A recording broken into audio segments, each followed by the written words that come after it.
I came home from a work trip 2 days early and found my 9-year-old daughter home alone, scrubbing the kitchen floor as punishment. My in-laws had taken their real granddaughter to an amusement park. I didn't yell. I didn't cry. I just did what I had to do. By the next morning, my phone wouldn't stop ringing. Hi, I'm Emma, 35. I work in insurance, turning other people's disasters into neat little reports and spreadsheets. Everything sorted, everything by the book. People call me in a panic, and I just go, describe the damage. No emotion, please. I used to run my life the same way, tidy, calm, no drama. For the most part, it worked. Until it didn't. I have a daughter, Evelyn. She's 9. Sweet, bright, a little shy. Obsessed with ponies. Makes the weirdest little creatures out of Play-Doh. At night, she likes asking deep questions, like why rainbows aren't black and white, or if Grandma Brenda's allergy to her is actually a thing. Oh right, Brendan. My husband. Well, technically. At the time, anyway. We were 3 years in. He had a daughter too, Amanda. 11. That one's easy. If you're not her grandma, her dad, or holding ice cream, she doesn't have time for you. She lived with us full time. Her mom skipped town for Texas even before the divorce was final. When Brendan and I got together, I really believed it could work. That adults could build something new. That kids adjust, love wins, blah blah, all the Hallmark movie crap. And for a while, it kind of did. We rented a small apartment at first. Tiny, but it was ours. I worked. He worked. The girls went to school, fought over markers, made up. It wasn't perfect, but it was stable. And after the mess of my first marriage, stable was all I wanted. Then everything started slipping. Brendan got laid off, some corporate restructuring nonsense. He was looking for work. I started taking on extra hours. Money got tight. Then his parents came in with their big offer, move in with us, just for a little while.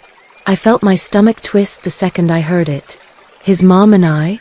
Let's just say we weren't exactly soulmates. She said sweetheart, like it was a slur. But I couldn't afford the rent alone. So we moved. Into their old creaky house in a quiet Illinois suburb. Front porch swing, flag on the lawn, and that classic mindset that grandkids come in 2 categories, ours and the others. I told myself we could manage. That it was temporary. That I still had control. Then came the business trip. 4 days in St. Louis. I wrapped up early and came home Saturday instead of Monday. Thought I'd surprise the girls. Grab pizza, throw on cartoons, maybe make a blanket fort. Just something cozy. The house was too quiet. That kind of quiet that feels wrong. I found Evelyn in the kitchen, wearing an oversized t-shirt, on her knees, scrubbing the floor with a rag. Alone. 9 years old. I asked, where is everyone? She said, they went to the park. I'm grounded. Just like that. Calm. Like it was normal. Like it wasn't the first time. I didn't scream. Didn't throw things. Didn't stage a reality TV-worthy meltdown. I packed our stuff, mine and hers. Grabbed the important documents. Left a note on the counter. You left a child home alone. Called it punishment. Took your real granddaughter to have fun. My daughter's not spending another night in this house. Ever. And we walked out. Got a motel room. I ordered pizza, turned on cartoons, let Evelyn eat an entire tub of ice cream. I didn't say much. Just stayed close. That night, my phone wouldn't stop ringing. Brendan, over and over. Voicemails. Texts. They were home. They'd seen the note. They knew I knew. He tried to explain. Said it was strict parenting, that they weren't far. Seriously. I asked. Emma, come on. You know how my mom is. She was just trying to teach them some discipline. So her idea of discipline is abandoning a 9-year-old while y'all go ride roller coasters? Silence. It was a misunderstanding. No. A misunderstanding is wearing mismatched socks. This was deliberate. This was cruel. He kept talking. I hit decline. I didn't bother calling his parents. What for? I'd already done what needed to be done. The realization that my daughter wasn't happy didn't hit me all at once. It crept in slowly, quietly, like a leaky faucet dripping in the back of your mind. In the way she looked at me across the dinner table.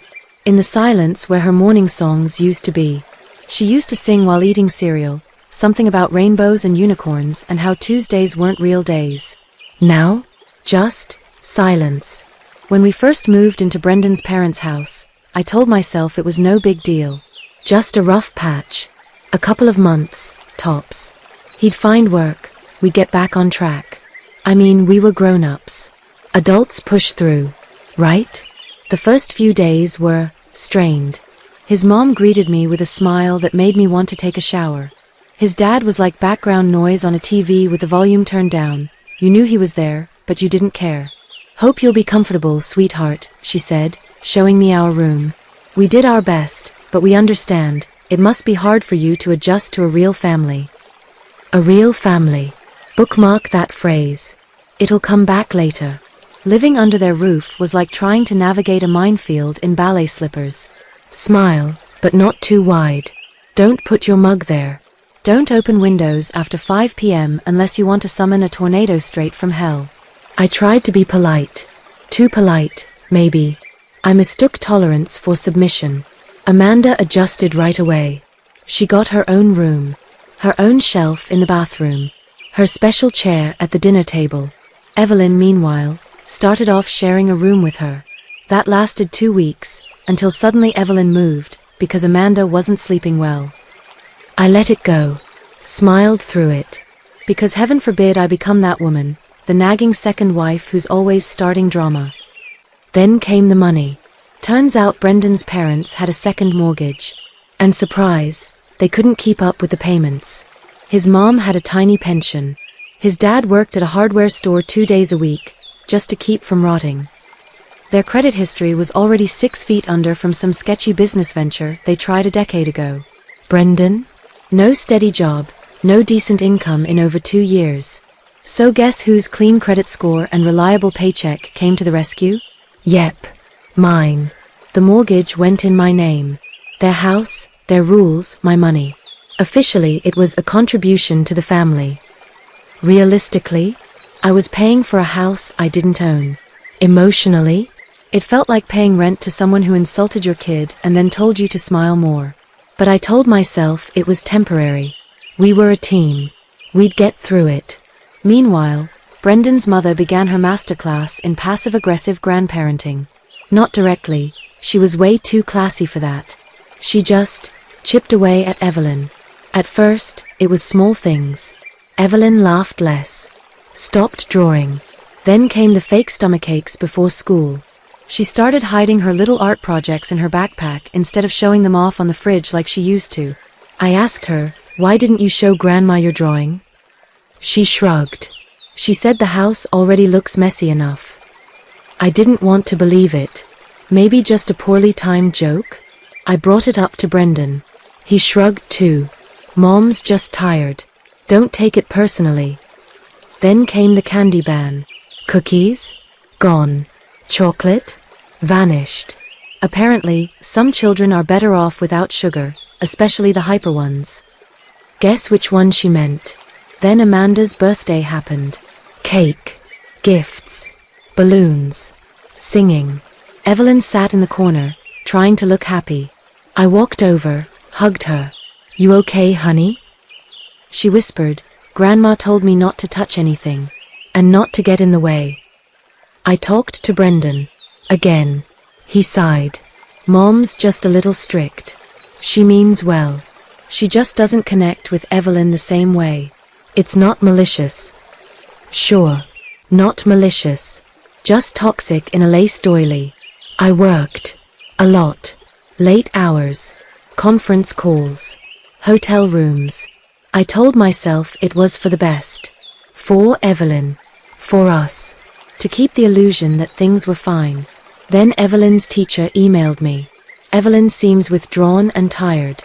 She doesn't interact much with the other kids. We're concerned. I sat down with her. She wouldn't talk at first.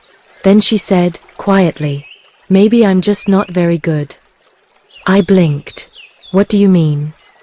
I mean, they try, but I mess everything up. Who told you that? No one. You can just tell. I held her, told her she was amazing, that she didn't do anything wrong, that she's loved. Then I locked myself in the bathroom and stared at the wall for 40 minutes, trying not to shatter into pieces. After that, I started paying attention. I heard Amanda snap, "You're not in charge here. We have rules." I overheard his mom whisper, "Just don't touch her stuff, sweetie. You don't want to upset everything again, do you?" It chipped away at me. But you know how it goes. You tell yourself to hang on. Just a little longer. You work overtime. You pay for their mortgage. You're a mother. You can't just walk out. And Brendan? Emma, you're blowing this out of proportion. What part? Where my daughter's being degraded daily? It's discipline. It's structure. My mom's always been like this. And you? He hesitated. It's hard being stuck in the middle. Just try not to make this a big deal. Try not to make it a big deal. My daughter's dignity was apparently not a big deal. My paycheck buying a house full of contempt? Also not a big deal. I almost believed him. Almost. Until I came home early and saw my daughter, on her knees, scrubbing their kitchen floor alone, while the rest of them rode roller coasters. That's what not malicious looked like. That first night at the motel was rough. I got Evelyn vanilla ice cream, her favorite. Turned on cartoons. Propped a pillow next to her. We sat on the bed together, and I just held her. Didn't say anything. Just held her. For 10, maybe 15 minutes. Then she looked up at me and whispered, "You're really not taking me back?" "Never," I said. "You're safe now." And then she cried. Not quiet, polite tears. Real crying. Ugly, soul-emptying sobs. Like something inside her finally broke open. She cried until she couldn't anymore. And I just held her tighter, stroked her hair, and kept saying, "You're a good kid. You didn't deserve any of that. It's not you, baby. It's them.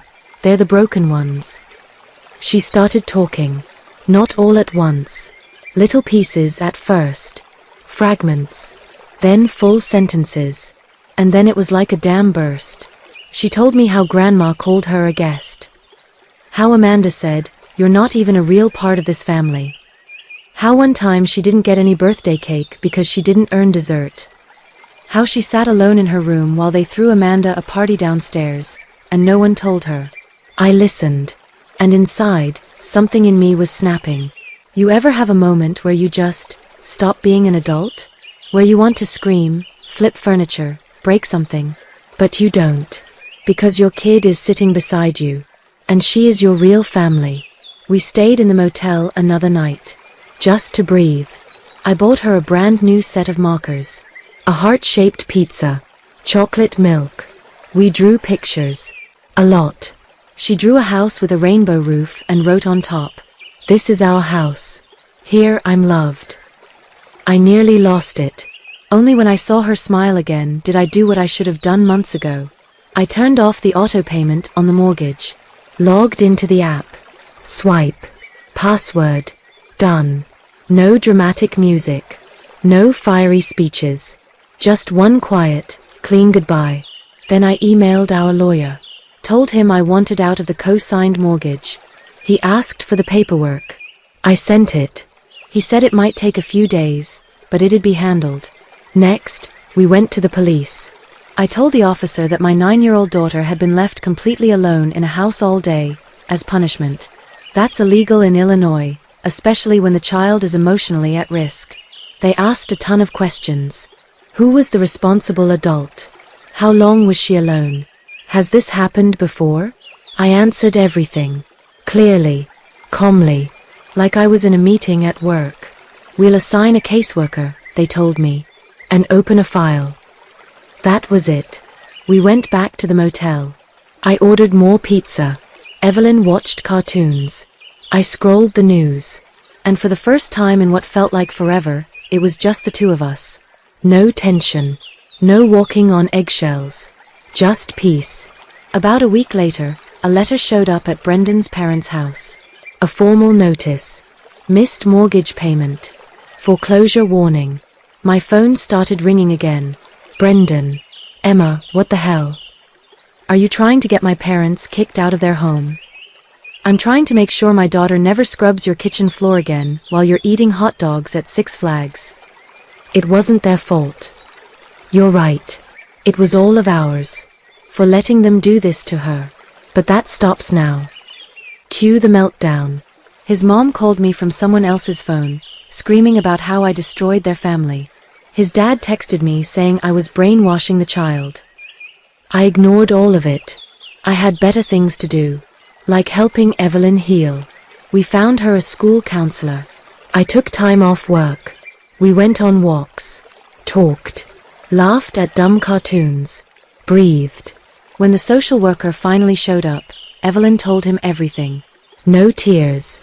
No fear. Just facts. How she kept trying to be good enough. How she thought maybe she really was the problem. How she was scared to tell me because she didn't want to ruin things. Then she looked at me and said, "But now I know I'm a good kid. Because you said so." That's when I knew I had done the right thing. No guilt. No doubt. Just clarity. She knew she was loved. And no one was ever going to make her question that again. At first, they tried the whole let's make peace routine. Brandon showed up with flowers and gifts. His daughter brought a new toy for Evelyn. His mom came by with a pie, the same pie she only ever baked for Amanda's birthday. I didn't open the door. They left things on the porch. I threw them away. Then Brandon started showing up at Evelyn's school. Dropped off a notebook with horses on the cover, a box of chocolates, and a note that said, "We miss you." Evelyn put them in her backpack. That night, she handed them to me and asked, "Can we toss this?" We did. Then he started waiting for us outside school. Said we needed to talk. Said he didn't know. Said his mom went too far. Said he wasn't in a good place. Said it all happened so fast. Said he missed us. Said he loved us. Said he finally saw everything clearly. I listened. Once. Just once. Because he didn't come to me, he came to Evelyn. Tried to hug her. Tried to hand her a new toy. Tried to play the nostalgia card. Remember when we went to the lake? You laughed so much. Evelyn stepped back. Looked him dead in the eyes and said, "You were standing right there when they laughed at me." That was it. After that, I told Brandon he wasn't allowed near her anymore. Why? Because when you spend years making a kid feel like an outsider, and then suddenly show up with ponies and baked goods, that's not love. That's manipulation. And I'm done letting people mess with my daughter's head. He tried to bring up the good old days. You know, before we moved in with my parents, we were happy. And I remember just staring at him, wondering, were we really? Or was I just hoping we'd get there someday? You didn't protect her, Brandon, I said. You knew. You always knew. He didn't deny it. Just looked at the ground like a kid caught stealing gum at a gas station. I told him I'd already filed. There's a temporary order now. He and his parents can't come near Evelyn without my permission. Everything he says can be used in the CPS investigation. He tried yelling. I shut the door in his face. When it finally sank in that I wasn't coming back, that I wasn't pulling the complaint or saving their mortgage, they went on the offensive. His mom filed a counter-report with CPS. About me. She claimed I was mentally unstable. Unfit. That I was emotionally harming Evelyn. That I left her alone in the evenings. That the girl often seemed scared. And, my personal favorite, we raised her as our own, and now she's punishing us. Basically, she painted me as an exhausted mess of a mother, unraveling under pressure, dragging a child out of the only stable home she'd ever known. CPS called me. I wasn't surprised. I was ready. I had a letter from Evelyn's teacher, saying how much better she was doing. I had notes from the school counselor, a doctor's report, a financial record from my lawyer showing how much I'd supported Brandon's family. And I had the police report, filed the day Evelyn was left home alone. But most importantly, I had Evelyn. And CPS listened to her. They took her seriously. This little girl who thought she didn't deserve cake. Who said she was bad at being good.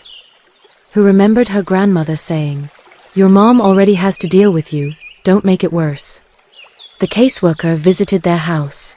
Brandon's mom answered the door with her best, with a real victim's here face. She claimed Evelyn was difficult. Said I was always traveling. Said we're family, and she was just trying to teach her discipline. Said I was doing all this out of spite. Brandon's dad stayed silent, as usual. Brandon tried to take the blame. I wasn't well. I was stressed. I wasn't thinking straight. But when the caseworker asked him, who left the child home alone? And, did you know about it? He went quiet. The result? An official CPS investigation. Now their household is being monitored. They're checking on Amanda too. Brandon got a formal notice. If the conflict continues, he could temporarily lose custody. It's serious. Especially since Amanda's mom isn't in the picture. If CPS decides it's an unsafe environment, they'll step in. And then the calls started again. But now it was rage, not begging. You destroyed our family, his mom yelled in a voicemail. You blew everything up over one mistake. Brandon texted. I didn't answer. I forwarded it all to my lawyer. Kept everything. Then came the second letter from the bank. One more missed payment, and foreclosure proceedings would begin. No more warnings. No more grace periods. They kept calling, texting, banging on my door, begging, threatening. I didn't open it. Evelyn was scared. I told her, you're safe now. And she believed me. Brandon's final voicemail? Pathetic. You could stop this, you know. We can work it out. We're still a family. I answered, calm as ever. We're not a family anymore. And I didn't destroy anything. I just stopped paying for your mistakes. It's been almost a year. That house we once temporarily moved into? Foreclosed. Gone. I wasn't checking, just happened to see the listing online. Same shutters. Same cracked porch steps. Big red label across the top. Foreclosure. Sold as is. Brandon's parents now rent a trailer in a far-off part of town. They say it's temporary. That was 6 months ago. The only thing they've built back up is their ability to complain. Brandon lives with them. Also, temporarily. As for me, the case against me was closed. Unsubstantiated. All reports confirmed. Evelyn wasn't traumatized. She was finally safe. CPS gave Brandon's family a warning. Next time, there won't be one. We're renting a small apartment now. Cozy. Ours. Evelyn has her pony blanket. Stickers on her closet. A room where no one tells her she's not really family. We got a cat. Planted beans on the balcony. She told me, I want them to grow like me. Free. I work from home. Pick her up from school. Go to meetings. Sometimes just sit and watch her draw. Weekends? We bake cupcakes. Go to the zoo. Just us. And honestly, that's enough. Sometimes I wonder, what if I just yelled? Slammed some doors? Thrown a fit? Maybe they'd have talked me down. Hugged me. Convinced me to stay. And Evelyn would still be scrubbing their floors. Trying to earn her existence. But I didn't yell. I just got up. And left. I erased them from our life. The same quiet way they tried to erase my daughter from theirs. Now we're okay. And the ones who thought I'd just take it forever? They're not. What do you think? Did I go too far? Or was it the only thing I could do? Let me know in the comments. And hit subscribe. I've got more stories coming.